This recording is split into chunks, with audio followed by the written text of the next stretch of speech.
The opening of Dunedin's Central City Cycleway has today been marked by local politicians and officials. But with other massive infrastructure projects looming for the Central City, the cycleway's future is unclear. Our Otago Southland reporter Timothy Brown went along to the opening to investigate.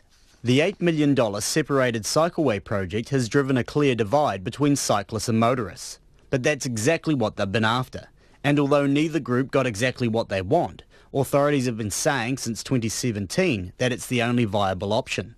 The rising bitterness between the groups has even led to the coining of a new term, bikelash.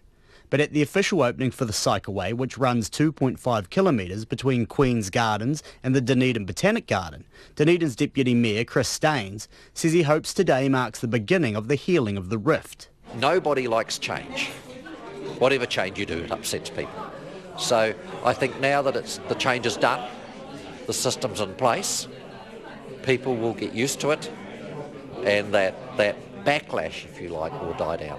But the change was not sparked from some bureaucratic navel-gazing or green-minded do-gooders. The 2012 death of Dunedin doctor Lee Hong Chris He was the catalyst. He was run over by a stock truck outside Dunedin Hospital in 2012.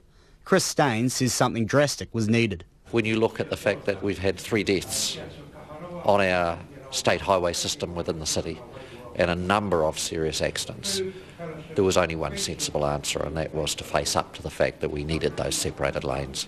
The Deputy Mayor reminded people at the opening of the once treacherous conditions on the one-way network. Many people have told us that they want to cycle, but simply don't feel safe hopping on a bike in the central city, and I'm certainly one of those.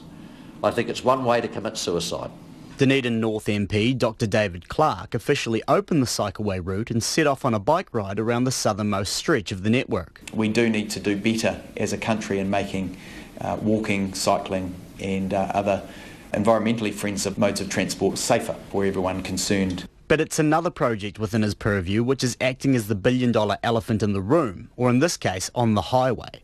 The Dunedin Hospital rebuild will be straddled by the cycleways to the east and the west. So are we only 5 years away from ripping up the $8 million project and starting anew? The Transport Agency's South Island Regional Relationships Director, Jim Harland, did not indicate that was the plan, but he wouldn't rule it out either. The crucial point is that no decisions have been made. We've got to look at that from all the users' perspectives, because in the centre of the city there are bus users, there's walking folk, there's cycling folk and there's car drivers. So any future design and redesign of the network needs to accommodate all those users. But the most likely option currently on the table is the return of two-way traffic to the one-way system. Mr Harland says, fortuitously, the cycleway's design means they aren't fixed in place.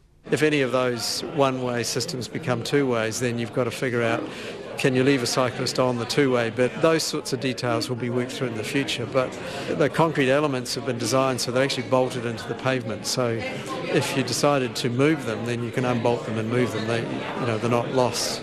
Whether the completion of the one-way cycleway project marks the end of Dunedin's bikelash remains to be seen.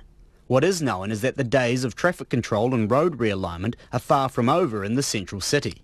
In Dunedin, for Checkpoint, Timothy Brown.